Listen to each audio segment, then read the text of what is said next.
Good morning students. आज हम चर्चा करें, इससे पहले हमने कुछ बॉन्ड्स की बातें की थी, जिसमें आयनिक बॉन्ड है, कोवेलेंट बॉन्ड है, हाइड्रोजन बॉन्ड है, इनकी चर्चा की थी। इसमें आज एक नया और टॉपिक जो बीएससी पार्ट 3 का है, और उसमें हमारे पास है metal ligand bonding in transition metal complex, यानी मेटल और लिगेंड के मध्य ये कैसा बॉन्ड है जिसकी हम चर्चा करना चाह रहे हैं। यहाँ पे मेटल को मैंने स्टार्टिंग में आपसे बात की थी कि मेटल क्या है, यहाँ पे इलेक्ट्रॉन न्यून स्पीसीज है, और लिगेंड क्या है, इलेक्ट्रॉन रिच स्पीसीज है। तो जो जिसके पास इलेक्ट्रॉन ज्यादा है तो स्वाभाविक है वो कम इलेक्ट्रॉन के साथ यहाँ पे जो मेटल के पास है उनके साथ बॉन्ड फॉर्मेशन करेगा। तो यहाँ पे बॉन्ड फॉर्मेशन किस रूप में होगी, इसके ऊपर चर्चा करने के लिए यहाँ पे इससे पहले हमने बात की थी वैलेंस बॉन्ड थ्योरी, यानी इसी का एक रूप जो बढ़ता हुआ आगे मॉडिफाइड रूप किया गया था, जिसे CFT क्रिस्टल फील्ड थ्योरी के नाम से जाना गया। इससे पहले वैलेंस बॉन्ड थ्योरी जो थी उसमें क्या था, वैलेंस बॉन्ड में आपने पढ़ा होगा कि यहाँ पे इलेक्ट्रॉन A एंड B, हमने दो कोई भी एटम लिए जिसके मध्य इलेक्ट्रॉन का शेयरिंग है, शेयरिंग ऑफ इलेक्ट्रॉन्स। तो यहाँ पे जो ओवरलैपिंग ऑफ इलेक्ट्रॉन से कारण हो रही है, कक्षक की जो ओवरलैपिंग हो रही है, इसके कारण से सहसंयोजक बंध की फॉर्मेशन हो रही है। ये वैलेंस बॉन्ड थ्योरी में हमने देखा, और इस बॉन्ड की सहायता से बहुत सी गुणधर्मों की व्याख्या भी कर सके थे।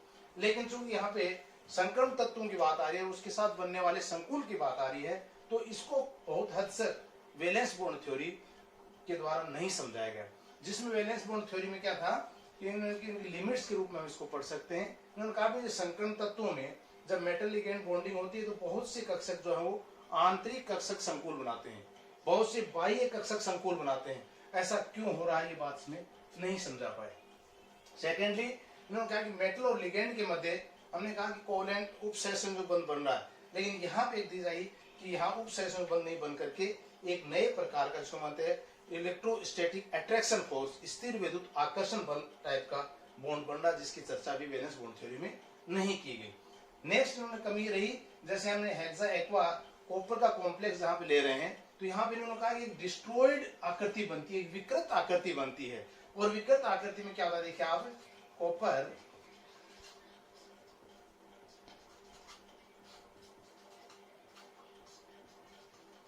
ये चार जो जल के अणु है, इन्होंने कहा एक समान दूरी पे आ रहे हैं, लेकिन एक जो जल का अणु है वो ऊपर की ओर जा रहा है, एक नीचे की ओर, अर्थात ये आकृति जो है वो एक डिस्टोरेड आकृति बन जाती है। तो ऐसा क्यों बन रहा है, ये वैलेंस बॉन्ड थ्योरी इसको नहीं समझा पाए।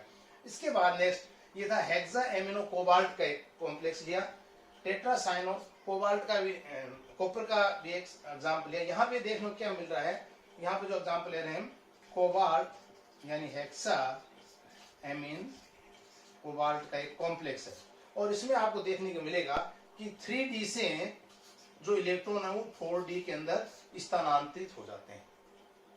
3D से 4D में, इसका कोई रीजन इन्होंने नहीं बताया भी इलेक्ट्रॉन जो है वो 3D से 4D में कैसे चला गया सीधा। दूसरा, टेट्रासाइनो प्लेट के अंदर भी आप देखेंगे कि यहाँ पे 3D से 4P के अंदर इलेक्ट्रॉन ट्रांसफर हो जाता है। तो ये जो कमियां थी ये यहाँ पे वैलेंस बॉन्ड थ्योरी के द्वारा नहीं बताएगी। फिर थोड़ा सा आगे चलते हैं, टेट्रा एमिनो निकलेट, निकल के यहाँ पे बात करें टेट्राहाइड्रल स्ट्रक्चर बन रहा है इसका, लेकिन यही अगर टेट्रासाइनो निकलेट की हम बात करें तो वहां पे आप देखेंगे स्क्वायर प्लेनर स्ट्रक्चर बन रही है, वर्ग समतलीय आकार बन रहा है। यहाँ पे चतुष्फलकीय टेट्राहाइड्रल स्ट्रक्चर बन रहा है। तो टेट्राहाइड्रल स्ट्रक्चर में अगर हम इसको देखें तो आप देखेंगे कि निकल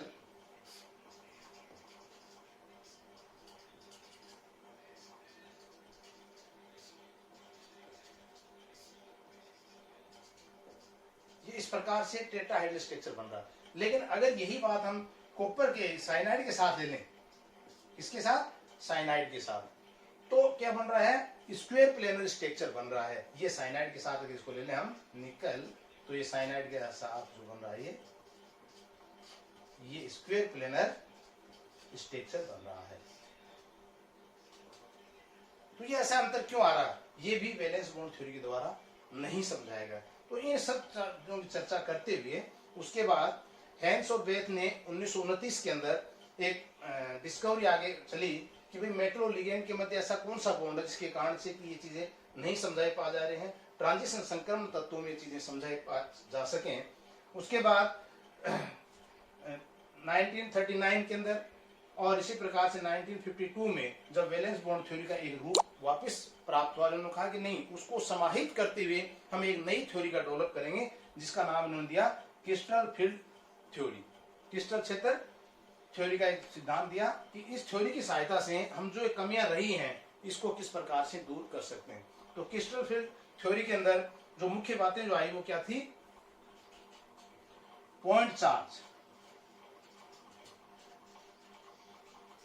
पॉइंट चार्ज क्या दिया इनका? मेटल के साथ जब लिगेंड का कोई बंध बन रहा है तो लिगेंड क्योंकि ऋणावेशित है, इसकी एक लोब जो मेटल की तरफ एक पॉइंट चार्ज के रूप में कार्य करती है। सेकेंडली क्या कहा इन्होंने कि मेटल लिगेंड के साथ जो, तो यहाँ पे क्रिस्टल फील्ड थ्योरी में हमने पॉइंट चार्ज की बात कर रहे हैं। पॉइंट चार्ज में मैंने कहा मेटल और लिगेंड के मध्य जब बंध बन रहा है तो लिगेंड के पास इलेक्ट्रॉन ऋण अवशित है, तो यहाँ पे एक पॉइंट के रूप में इसको दिखाया गया है कि पॉइंट चार्ज के रूप में बन रहा है। सेकेंड इन्होंने कहा कि डी कक्षक जो एक समान होकर के डी जनरेट टाइप में बन रहे हैं, यानी डी कक्षक जो है वो विपाटन होता है, स्प्लिटिंग होती है, स्प्लिटिंग होती है, यहाँ पे विभाजन या विपाटन कह सकते हैं। ये भी एक पॉइंट जो है पोस्टुलेशंस के अंदर महत्वपूर्ण है। थर्डली इन्होंने क्या कहा कि क्रिस्टल फील्ड थ्योरी के द्वारा इलेक्ट्रॉन जब बन रहे हैं इनमें कुछ कक्षक जो आंतरिक कक्षक काम में ले रहे हैं, कुछ बाह्य कक्षक काम में ले रहे हैं। यहाँ जो इन्होंने कहा कि लिगेंड जो है वो, लिगेंड की नेचर स्ट्रॉन्ग और वीक, दो प्रकार की नेचर यहाँ पे व्यक्त की गई। एक स्ट्रॉन्ग लिगेंड होते हैं, एक वीक लिगेंड होते हैं, जिनकी चर्चा हम आगे करेंगे। फोर्थली इन्होंने क्या कहा पोस्टुलेशन में कि जो इनकी ऊर्जा जो है, मैग्नेटिक जो चुंबकीय जो इनका गुण है, मैग्नेटिक फील्ड, चुंबकीय गुण की भी व्याख्या इसके अनुसार आसानी से की जा सकती है। थर्डली थर्मोडायनेमिकली उष्मागति के स्थायित्व के बारे में भी ये अच्छी तरह से समझा पा रहे क्रिस्टल फील्ड थ्योरी। तो मुख्य रूप से जो कमियां यहाँ पे हमें नजर आई वैलेंस बॉन्ड थ्योरी में, उन्हीं को रूप बदल करके आगे क्रिस्टल फील्ड थ्योरी की सहायता से इसको समझाने की कोशिश की गई है। दूसरा आगे हम देखें, उन्होंने कहा कि स्टेबलाइजेशन एनर्जी, स्थायीकरण ऊर्जा या मुक्त ऊर्जा, फ्री एनर्जी, फ्री एनर्जी की जो बात की, उन्होंने कहा कि डी कक्षक की एक बात करें तो यहाँ पे डी कक्षक जो है वो दो प्रकार से विपाटन हो रहा है और इनके अंदर जो ऊर्जा बन रही है अंतराल, ये एक फ्री एनर्जी का रूप ले रही है, जिसके कारण कोई कॉम्प्लेक्स है वो स्थायी बन जाता है। तो इसको हम डी कक्षक का लेकर के अभी इसको चर्चा करेंगे। तो देखिए डी कक्षक के बारे में पहले, इससे पहले पी कक्षक था। पी कक्षक कैसा होता है? एक डंबल शेप में, पी कक्षक ये एक डंबल शेप में आकार में होता है। इसको 1 नंबर दे देते हैं क्योंकि आगे 2 की जरूरत पड़ेगी। डी क्या है? Double.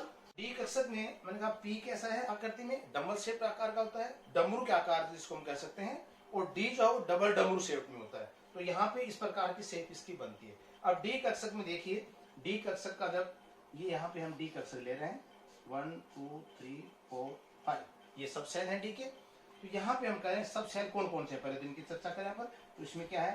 D x y, d y z और d z x, d x square, y square और डी जेड स्क्वायर। ये 5 सब सेल डी कक्षक के अंदर पाए जाते हैं। अब इन डी सेल्स में क्या है? एक पॉइंट आया था पोस्टुलेशन में कि डी जनरेटेड ऑर्बिट्स, इसका मतलब यहां जब हम बात कर रहे हैं ये 5 कक्षक जो बनाए अपन, ये डी जनरेटेड, यानी एक समान ऊर्जा की, जिस समय मेटल अपनी अवस्था में है वो एक समान ऊर्जा की डी जनरेटेड ऑर्बिट्स हमारे पास हैं। लेकिन जैसे ही इसके पास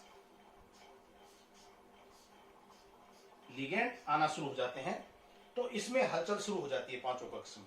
और लिगेंड में हलचल होने का कारण क्या है ये भी आगे आएगा। तो हलचल शुरू होने से क्या हुआ? डी कक्षक जो है 2 भागों में विभाजित हो जाता है। यहाँ पे 2 भागों में विभाजित होकर के एक यहाँ चला गया, एक यहाँ चला गया। देखिए ये 2 भागों में कैसे जाता है। एक को हम कहते हैं ई जी कक्षक, ये बहुत गौर से देखिए आप क्योंकि ये समझने चीज है यहाँ पे। और यहाँ ये दूसरा कक्षक जो बनता है वो T2G। तो EG और T2G यानी इन कक्षकों का लिगेंड के कारण यहाँ क्या प्रभाव पड़ा है देखिए आप। ये लिगेंड था, ये हमारे पास मेटल था। जैसे ही मेटल के पास, मेटल बिल्कुल स्वतंत्र था, जैसे ही लिगेंड इसके पास आया, इन 5 कक्षक जो डी जनरेट कक्षक थे, एक हलचल शुरू हुई और लिगेंड के कारण 2 भागों में टूट गई। पहला भाग था Eg कक्षक, दूसरा था T2G। अब ये देखिए, ये हम जो कह रहे हैं, यहां देखिए ये दो भाग बन गए, Eg और T2G। यहां हम चर्चा करेंगे अभी Eg क्या है, T2G क्या है, E क्या है, G क्या है, 2 क्या है, ये सारी चीज क्लियर होनी चाहिए। तो जैसे हम यहाँ बात करें Eg और T2G की, अर्थात ये औसत ऊर्जा, एवरेज एनर्जी, ये औसत ऊर्जा है। औसत ऊर्जा से कुछ ऊर्जा एक्सेस हो जाती है, कुछ ऊर्जा कम हो जाती है। तो अधिक ऊर्जा ये जाता है, कहलाता है Eg कक्षक, जिसमें हम मान कर रहे हैं इसका 0.6, ये डेल जीरो, यानी ये प्लस में, या समझिए इसको डेल ओ क्या है, ऑक्टाहाइड्रल पोजीशन की हम बात करें, अष्टक की संकुल की बात कर रहे हैं, और यहां पे आ जाती है माइनस 0.4 डेल जी। तो यहां दो मान आप देख रहे हैं कि औसत ऊर्जा से अधिक मान कितना, 0.6 डेल ओ एक कक्ष का, और यहां पे औसत ऊर्जा से कम ऊर्जा का मान माइनस 0.4 डेल ओ एक कक्षक का है। इसका मतलब क्या हुआ कि डी कक्षक पांचों दो भागों में डिवाइड हो गए, तीन कक्षक एक जैसे बन गए, दो कक्षक एक जैसे बन गए। ये तीन कक्षक कौन से थे, एक्स वाई, वाई जेड और जेड एक्सिस। और ये दो कक्षक कौन से थे, d x square y square और डी जेड स्क्वायर, ये समान हो गए। अब कारण से दस आता, आप पूछ सकते हैं कि सर ऐसा क्यों हुआ, ये दो जगह क्यों टूटे, तो फिर Eg हायर ऊर्जा में क्यों गया और T2G लोअर में क्यों गया। इससे पहले आप थोड़ा सा देखिए, मैंने कहा था Eg, यहां क्या है, double D generate, double D generate के लिए हमने काम में लिया E, इसके साथ G सब में लगाया, मैंने ध्यान रखना ऑक्टाहाइड्रल के अंदर G लगेगा। G मीन्स क्या होता है, जी रेड, जी रेड, जी रेड, जी रेड का मतलब होता है सिमेट्री, सिमेट्री यानी एक समान। आप देखिए एक वर्ग को हम लेते हैं, ये देखिए इसके अगर दो भाग कर दिए तो आप देखेंगे ए और बी दोनों पार्ट में एक जैसे फिजिकल कैरेक्टर, केमिकल कैरेक्टर एक जैसे ही आ रहे हैं। इसका मतलब ऐसा विभाजन जो दोनों एक समान हो, वो कहलाता सिमेट्री, सिमेट्री जी रेड। और यहाँ पे देखिए ये जी इसलिए हम यहाँ काम में लेते हैं। दूसरा बीच में बता दूं आपको, टेट्राहाइड्रल के अंदर जी कभी भी काम में नहीं लेंगे, ये गलती कर देते हैं हम कि जी को वहां पे यूज कर लेते हैं चतुष्फलकीय में, क्योंकि चतुष्फलकीय मैंने पहले बताया आपको कैसा है, कोई भी लिगेंड जो है किसी भी एक्सिस के सामने नहीं आता है। यहां देखिए Eg जो हायर एनर्जी कक्षक हमने कहा, T2G जो कि लोअर एनर्जी के हैं, यहां T क्या है, ट्रिपल डी जनरेट कर सकते, इसलिए इसको T कह दिया। 2 क्या है, मैंने कहा था P के लिए हम लेते हैं 1 और D के लेते हैं 2 काम में, तो ये एक वेरिएशन के लिए हमने दिया यहाँ पे T2G। G क्या था, G ग्रेड। अब देखिए यहाँ दोनों का था, आपको समझ में आ गया। अब सवाल आता है कि Eg और T2G में अंतर क्यों आता है, तो इसके लिए हम थोड़ा सा और आगे चलेंगे कि डी कक्षक की शेप क्या है। अब देखिए shape of D orbit, D orbit मैंने कहा था 5 प्रकार के कक्षक हमारे पास हैं, कौन कौन से, d x y, d y z, d z x, d x square y square और डी जेड स्क्वायर। अब देखिए ये मैंने कहा था मेटल और मेटल के सामने जैसे लिगेंड, दो चीज देखिए आप यहाँ पे, अगर 2 डायमेंशनल और 3 डायमेंशनल की बात हम करेंगे तो आपको थोड़ा सा समझ आ जाएगा। ये एक्स एक्सिस है, ये वाई एक्सिस है और ये जेड एक्सिस है। अब मैंने बात की थी कि डी एक्स वाई, पहले कक्ष की बात हम करें, डी एक्स वाई का मतलब क्या है, डी वाई जेड और डी जेड, ये तीनों कक्षक क्या है, x axis, y axis, z axis के मध्य में अभिविन्यासित हैं, ओरिएंटेड हैं किस ओर, ये एक्स और वाई के मध्य से, ये वाई और जेड एक्स के मध्य से, ये वाई और जेड के मध्य से, तीनों एक्स एक्सिस के मध्य से जा रहे हैं।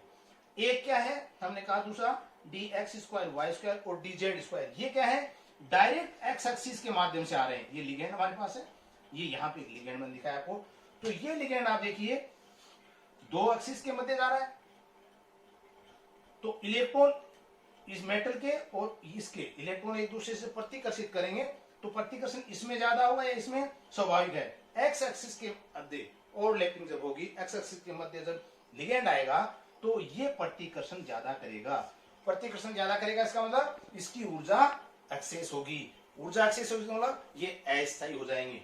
और ये जो मध्य में जा रहे हैं कौन से, d x y, y z और डी जेड, ये तीनों एक्सिस के मध्य से जा रहे हैं, मध्य में अभिविन्यासित हैं, ओरिएंटेड हैं, तो इनका ओवरलैपिंग मैक्सिमम होगा और एक स्थायित्व होगा। जब स्थायित्व की ओर आ रहे हैं इसका मतलब ऊर्जा का मान कम होगा, कम होगा इसका मतलब इनको हम नीचे की ओर लो एनर्जी में दिखाएंगे। यहां तक क्लियर हो गया।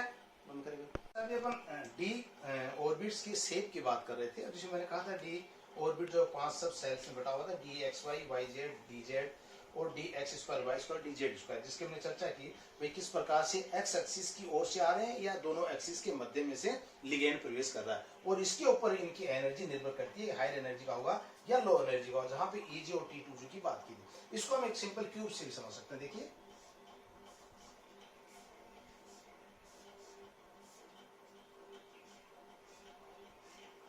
ये एक सिंपल क्यूब की हम बात कर रहे हैं, क्यूब। यहां देखिए ये एक्स एक्सिस की ओर, ये दूसरा जेड एक्सिस की ओर और ये जा रहा है वाई एक्सिस। हुआ क्या था इसके अंदर, मैंने कहा एक्स एक्सिस की ओर आ रहा, जैसे अगला रह गया था अपना कि यहाँ पे तीनों की बात है d x square y square, ये दोनों क्या होंगे एक्स एक्सिस की ओर जाएंगे। तो ये मान लीजिए एक्स एक्सिस था हमारा, ये वाई एक्सिस जो हम लेके चले और ये है जेड एक्सिस। तो यहाँ पे क्या था एक्स स्क्वायर वाई स्क्वायर, इसका मतलब एक लोब ये हो गया, दूसरा लोब ये हो गया और ये डबल लोब में। तो ये जो एक्स एक्सिस की ओर है इसका मतलब डायरेक्ट एक्स एक्सिस की ओर आ रहा है लिगेंड, डायरेक्ट वाई एक्सिस की ओर आ रहा है तो एनर्जी हाई होगी। डी जेड स्क्वायर में क्या है, ये डी जेड, ये डी जेड बन गया। स्क्वायर के लिए क्या हुआ है, यहाँ पे हम इसको राउंड शेप कर देते हैं डी जेड में, तो ये डी जेड करती होगी। तो डी एक्स वाई जो एक्स एक्सिस के वाई एक्सिस के मध्य से आ रहा है ये हमारे पास था। फिर इसको थोड़ा सा और देख लीजिए, यहाँ पे आप ये एक्स एक्सिस, ये वाई एक्सिस। तो पहले कह रहा था हमने डी एक्स वाई, इसका मतलब ये एक्स एक्सिस, ये इसका चार लोग अर्थात दोनों एक्स और वाई एक्सिस के मध्य में से लिगेंड प्रवेश कर रहा है, इसका मतलब यहाँ पे ये है। दूसरा था वाई एक्सिस जेड एक्सिस, ये जेड का ले लें, ये जेड एक्स एक्सिस का ले लेंगे, तो ये एक्स एक्सिस ये जेड एक्सिस के मध्य का वही। और वाई एक्सिस में क्या हो जाएगा, ये एक्स एक्सिस वाई एक्सिस ये जेड एक्सिस, तो क्या होगा वाई और एक्स के मध्य, ये एक्स एक्सिस वाई एक्सिस और जेड एक्सिस में। तो ये तीनों और दोनों इस प्रकार की इनकी व्यवस्था। तो मैंने कहा क्यूब के अंदर इसको थोड़ा सा हम और देख सकते हैं, क्यूब में क्या होगा वही स्थिति होगी।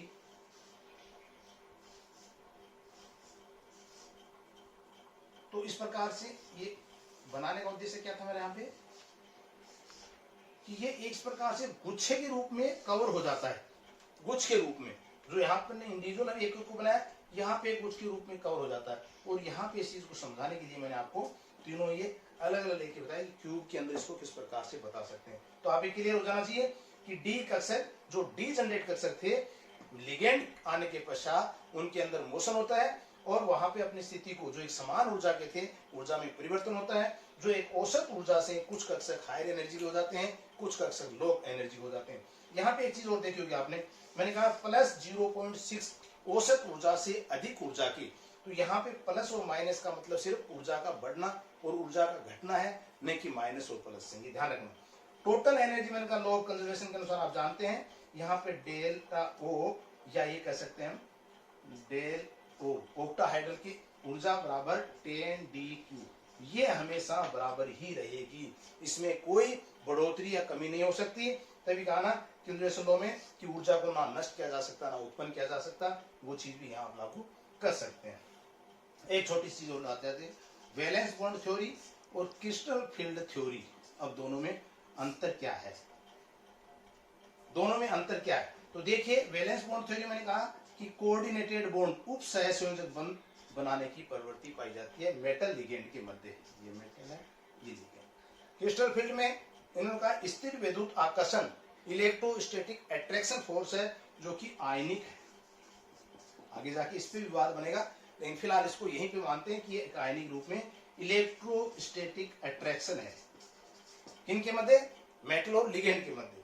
सेकेंडली इन्होंने कहा कि समान डी कक्षक है, यहाँ पे डी कक्षक जो समान है, लेकिन उन्होंने कहा डी कक्षक में स्प्लिटिंग होती है जो Eg और T2G कक्षक में विभाजित हो जाते हैं। थर्डली उन्होंने कहा कि बंध जो है वो सामान्यतः इसमें क्या होता है, बंध सामर्थ्य निकाली जाती है कि बॉन्ड स्ट्रेंथ क्या है, लेकिन यहाँ पे बॉन्ड स्ट्रेंथ जो है वो CFSE, ये आपको एक आगे आएगा, crystal field stabilisation energy, crystal field stabilisation energy, स्थायीकरण ऊर्जा के मान के आधार पे हम बॉन्ड स्ट्रेंथ को निर्धारित करते हैं। क्लियर है? उसके बाद लेते हैं हम कि लिगेंड, फोर्थ पॉइंट क्या है, लिगेंड।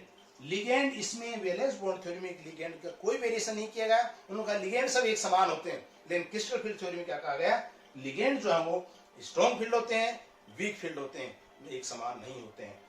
नेक्स्ट हम ले रहे थे इसमें फिफ्थ पॉइंट, वो क्या था कि कलर, रंग की बात हम कर रहे थे। कलर, वैलेंस बॉन्ड थ्योरी के आधार पर कलर का आइडेंटिफिकेशन सही तरीके से नहीं किया गया, इसकी व्याख्या नहीं की गई, लेकिन क्रिस्टल फील्ड थ्योरी में इन्होंने कहा कि कॉम्प्लेक्स जो होते हैं कलर्ड होते हैं, रंगीन होते हैं। थोड़ा सा देख लें आप कि कलर्ड क्यों होते हैं। हम देखते हैं जब भी कोई इलेक्ट्रॉन लो एनर्जी से हायर एनर्जी में जाता है, इलेक्ट्रॉन लो एनर्जी से हायर एनर्जी में जाता है, तो विजिबल लाइट या इंफ्रारेड लाइट का एब्जॉर्बेशन करता है।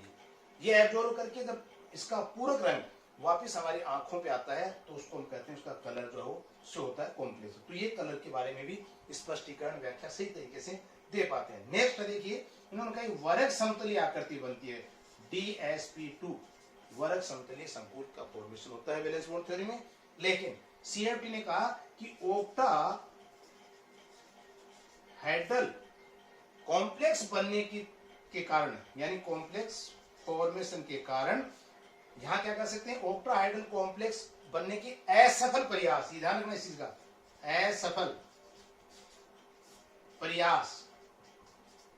असफल प्रयास के दौरान वर्ग समतलीय स्क्वायर